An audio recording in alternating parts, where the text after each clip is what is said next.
Vortex. Love from the vortex. Welcome to Fall into the Vortex with Yolie, where we talk about all things love. Fall into the vortex with Yolie. Fall into the vortex. Hey y'all, thank you for joining once again, Fall into the Vortex with Yolie. And I, as always, am excited to be here today, but I'm especially excited because of who's with me.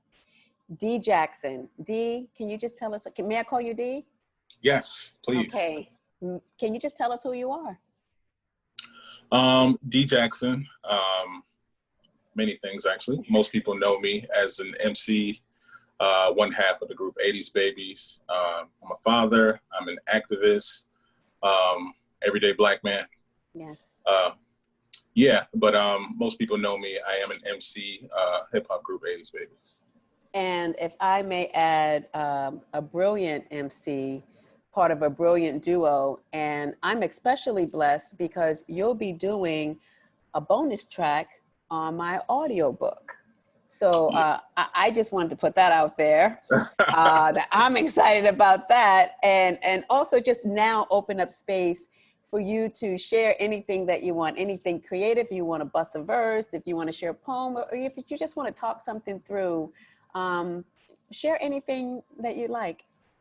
You know, I think I want to take this moment to just kind of share some of the things that I'm working on right now, as far as like creatively.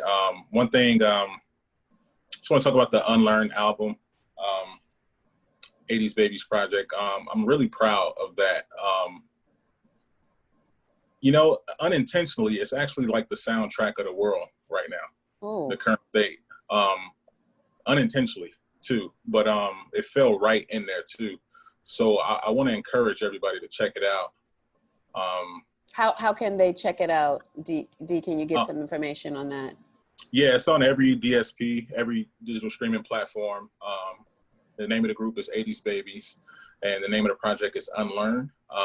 You can go directly to my Bandcamp site, which is Dee Jackson 80sbabies.bandcamp.com. Yeah, but it's really, really like on time. It's really on time right now. Yeah, I think it's needed. I think everybody from any walk of life can appreciate it, can learn from it, can heal from it, can grow with. So I'm really, really in tune with that right now too. Also, I'm focusing on apparel as well. All right. It's tailored around like education and like consciousness. That too. So that'll be available too as well. So you got some big things going on. You know, as you were talking, Dee, it makes me think I'm working on a piece right now with a sister where we're sharing some of our poetry, but she's helping to frame the article, and we're talking about like the Black radical tradition. And particularly for Black folk, you know, art, there's always been soundtracks to our movements in the broader sense, but also movements as we've made our way, you know, through this world. And what I know about your music, what I've listened to, and I've listened to much of it and heard you speak and looked at your videos, that indeed you are contributing to a soundtrack of our times, and where Black people find themselves in this, I don't want to say unprecedented because we've been at this for 400 years, but even Sister Angela Davis said something is different about this moment. And so I'm excited that this is the direction that your music, your journey, your apparel ventures are taking you in, because, you know, I think a lot about, you know, Jay-Z when he was saying in his short 444, you know, it's going to take the way showers. And we all have talents. We all contribute to the movement in different ways, but there are way showers. And I've always seen artists as the way showers. And particularly in major movements as this. So thank you for that. I wish you nothing but blessings and luck, and we'll definitely be looking out for 80s Babies. For those of you who don't know, you know, now you know. Now you know. Definitely. So let's fall into the vortex a little, if that's all right. I'm forever Definitely. the teacher, so boom, I've got my book.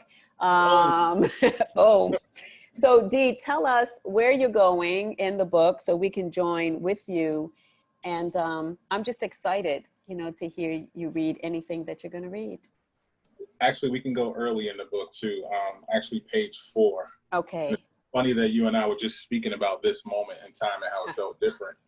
The title of this piece is called This Moment. And when I read it, it took me back to a certain moment in my life, and I actually relived it because I felt like, Wow. we probably were in the same space.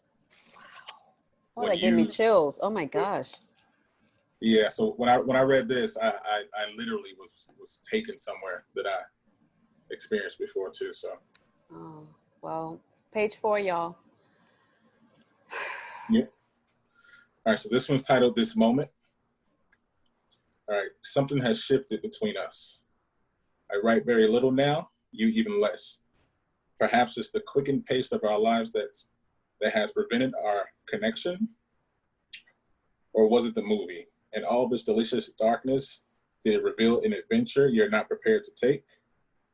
Maybe the flame ignited on that frigid Wednesday evening has slowly fizzled out for you. Has it? It hasn't for me. Why won't you answer me? In some ways, the fire burns brighter than ever before. A white hot pulse that threatens to consume me. So I don't know. When I read that. Thank you for that, by the way. Oh, thank you for writing it, because it took me back to a previous relationship, actually, where I remember almost the exact moment where something felt different. Something felt different, and then it clicked to me that something wasn't right. And it wasn't with me. I felt like my partner felt different at that time too. And me, I was prepared to, my feelings were growing stronger, you know, and I was just so confused and wondering why we're not on the same page now. But I just knew something felt different at that moment. And it's like at that exact moment, it clicked too. And you kind of took me back there when I read that for the first time.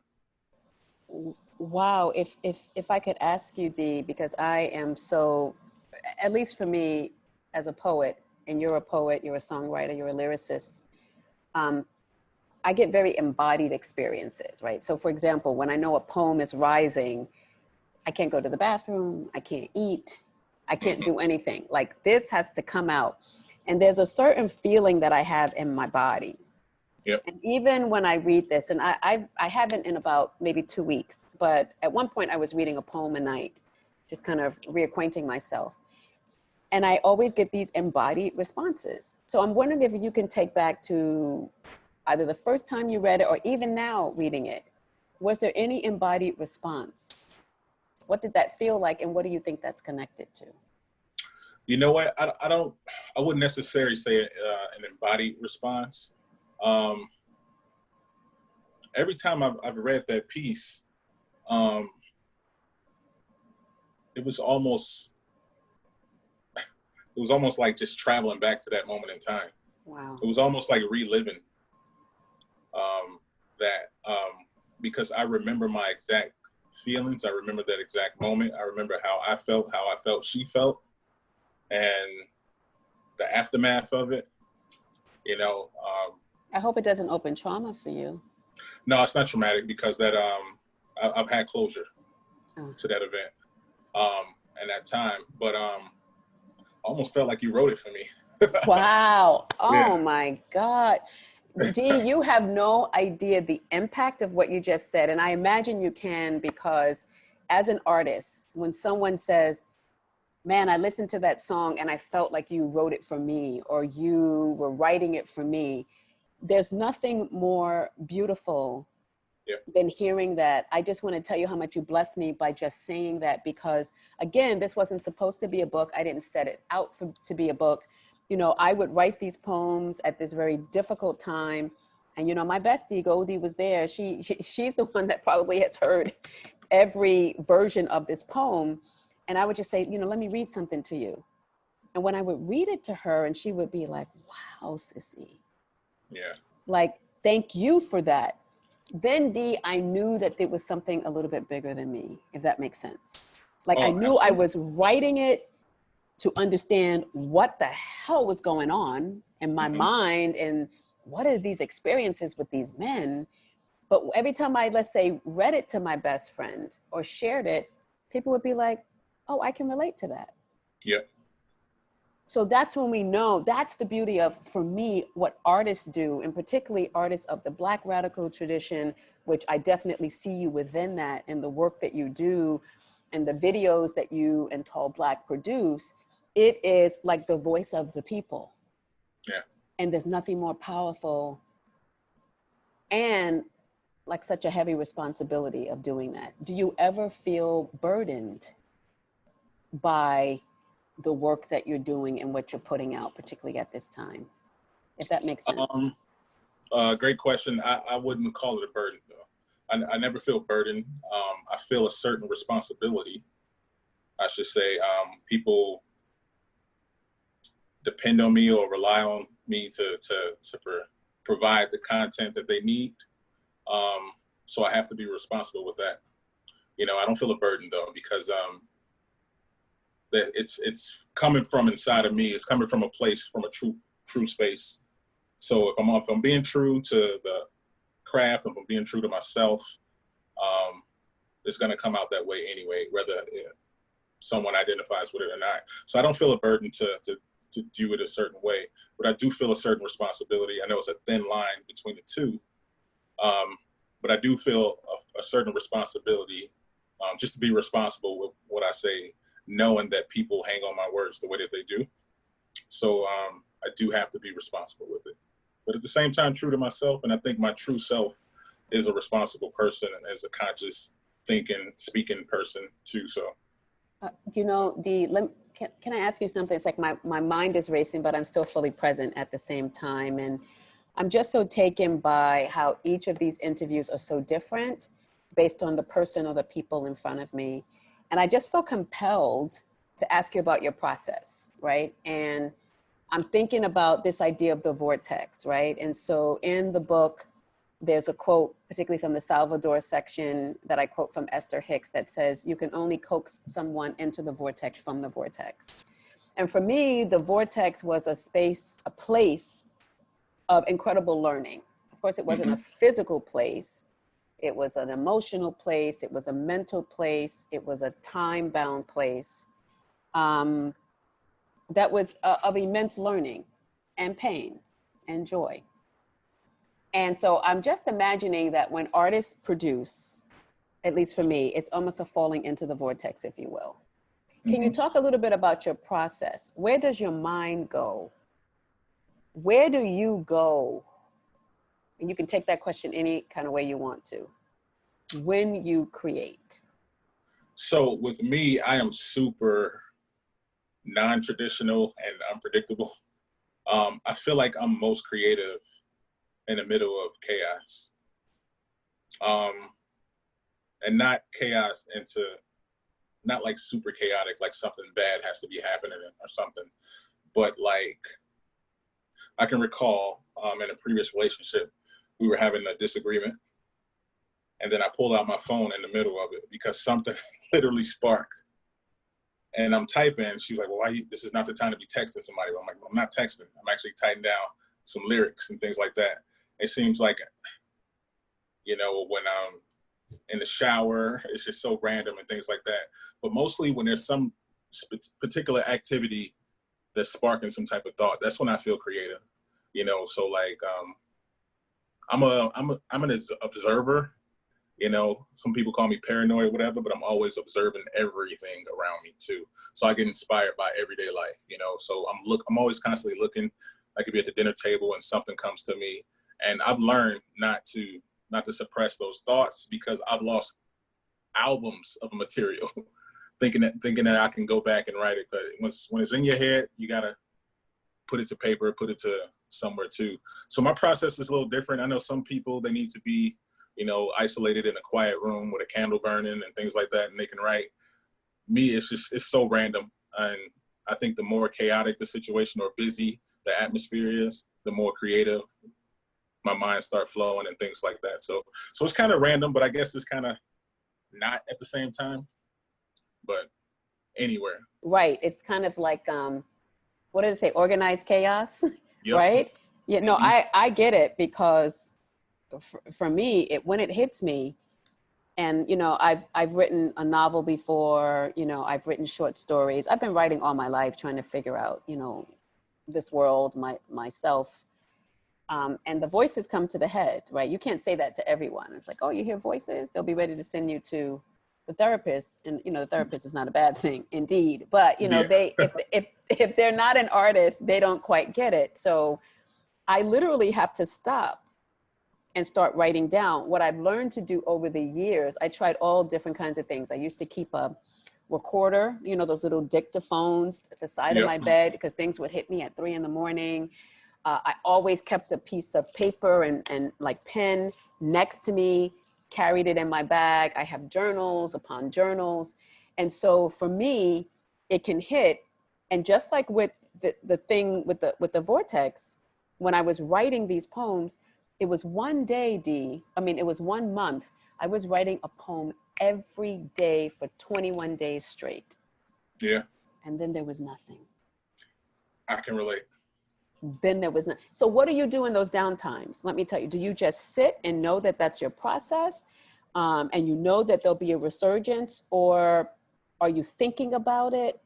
How are you setting your mind to be prepared for when it comes back? What happens in those down moments when it's quiet around the art? Yeah. So I've learned actually over time when you just step away from it. Right. You know, if you have to, there's just like you, there's been times where I can write a full song in about 10, 15 minutes. Yes. You know, there's times it takes me 3 days to finish one verse, you know, things like that. And then when I try and force it, it's just not the same, you know? So I would just walk away until it calls me back. I won't even think about it. So you know, what would you, no, go ahead. I'm sorry. It's just making me think about young artists who might be listening to this. What would you say to them who may have not come to fully understand their process? And any artist, whether it's a lyricist or a painter, you know, you have something, there's some kind of gift you have, but you haven't quite understood your process yet. What would you say to them? Yeah, see, me, I think being an artist is like presenting yourself to the world. So once you start forcing things, when it's not that times, if I start forcing words to come out, then I'm not giving my authentic self, you know? So my advice would be never to force it. If you want to give yourself every time, which to me, that's what artistry is about, you know, the way that you express yourself, your creation, that comes from you, and that's what you're giving to the world. I think when you force that, it's not authentically you. So I would never force anything, you know? So if you don't feel it, walk away from it. Right. Take a day or two, take a week if you need to, take a month if you need to, and come back. It'll, like I said, I come back when it speaks to me. So it'll definitely call you back. You know, something will pop in your head, some creative juices will start flowing. But I personally would not suggest ever forcing anything. You know, so you're not putting your best you out there when you start forcing. So Dee, you know, these last couple of words, don't force, authenticity, let it flow. You didn't say let it flow. You just said don't force authenticity. And it makes me think about, you know, love, right? That's always on my mind. Yep. And since we're talking about love from the vortex and love of the artistry that we both, I think, are grateful to have.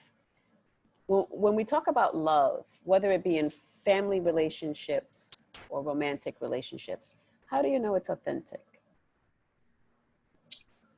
It's authentic too when I'm all about communication, and even if it's not like actual like verbal communication, like when your heart speaks to you, when your mind speaks to you, when you know with that particular thing or person that you're loving is always on your mind, crosses your mind, when the well-being of that person, you know, that's when you know it's real, it's authentic, when you don't have to, again, I go back to force, when you don't have to force anything. You know, everything is just organic. You know, when my daughter is around me, it's just a feeling that I never get when I'm next to any other human being on the planet. You know, oh my goodness. it's just, just a feeling. Same with my mother, you know, it's just a feeling that I get, you know, and that's when, you know, it's a feeling.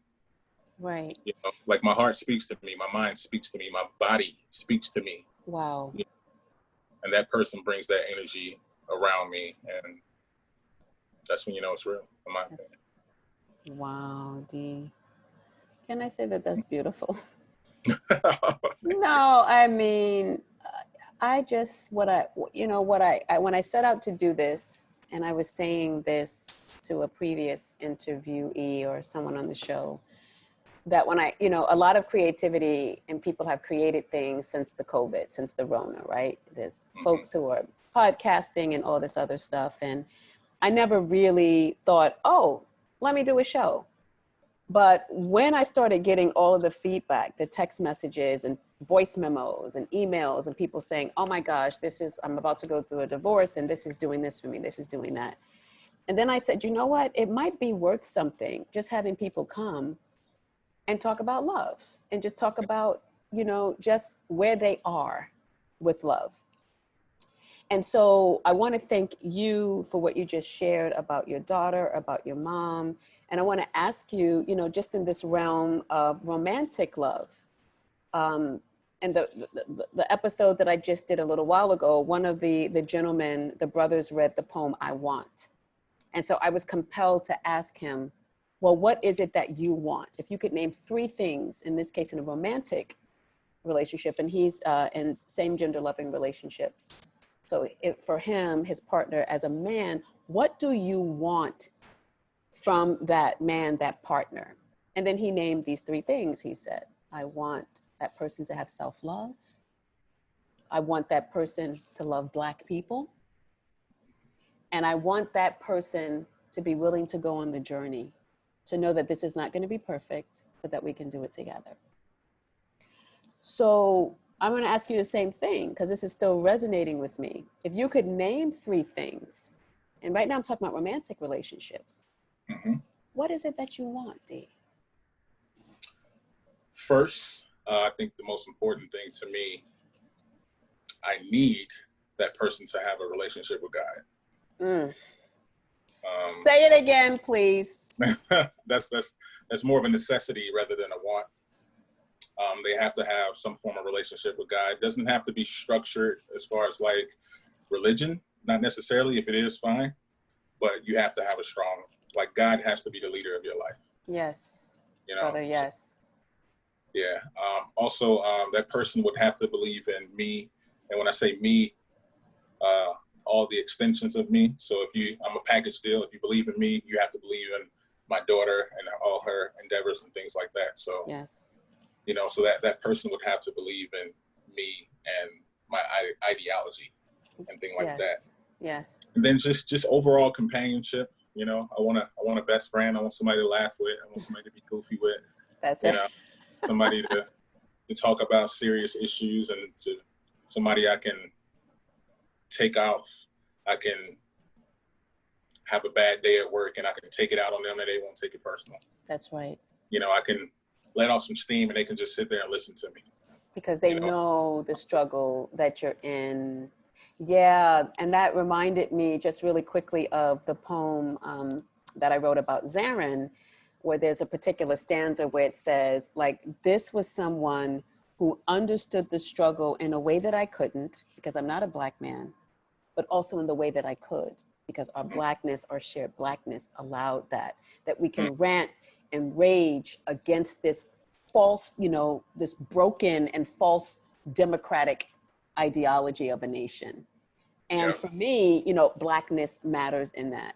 But I'm saying all that to say, someone who understands the struggle of what it means to be in the bodies that we're in, working in the world that we're in, trying to make the world different for your daughter, my daughter, and understand that sometimes that doesn't come out pretty. That sometimes, in fact, something can happen and it can come out very ugly. Yeah. So I guess I just talked about what I want too. I guess I just talked about what I want. Have you found what you want? I think so. Good for you. So send me energy, because I'm still working. Listen, at this point, you know what I was thinking the other day, and I'm about to be really vulnerable, Dee. I just feel like I can say this to you. So, you know, I once again found myself like on a dating app, and it's Uh-oh, interesting. which one? Bumble. I guess I I'm did giving Bumble. away all my business. I'm giving away all my business. And then I started chatting with this person, and I felt like, oh, you know, there's a vibe going, and I was excited because the person you know, at this point in my age, you know what? I know you're not supposed to use your real name and all of that, but you know, like, this is who I am. And because, and somewhat I'm a public persona, it, you know, it doesn't take much to kind of piece together Google and eventually figure me out. Right. So we were talking, the person was busy, I'm busy. And then I found that he was kind of following me and tweeting stuff and liking stuff that I tweeted. But I've not heard anything. And I'm saying all that to say that, you know, you really have to love yourself and know your worth to get out there and do this, because love is not easy, right? So I'm working myself up to the next question. That you mentioned this moment, you started with that poem and you were talking about a previous relationship, and you're talking about now that you think you've found someone that you want. What gives you the courage to love, Dee? What gives you the courage to say, okay, that didn't work, but I'm going to try it again? Well, I'm one of the lucky people to have experienced love on multiple levels before. I feel like I've been in love before I felt the power of love. I've definitely loved people. And with that being said, I deserve to be loved and to love somebody. That's right. You know, so I feel like right. I deserve it. And that's what I want. You know, I got so much to offer somebody. And there's someone out there that has a lot to offer myself that I deserve, being the man that I am too. Yes. Yeah. So I'm claiming it, and I'm seeking it, and I got it. You know, so I deserve deserve all the good things that happen to me. I put that energy out into the atmosphere. So that's what I want back. And everything I do is love is the base, honestly.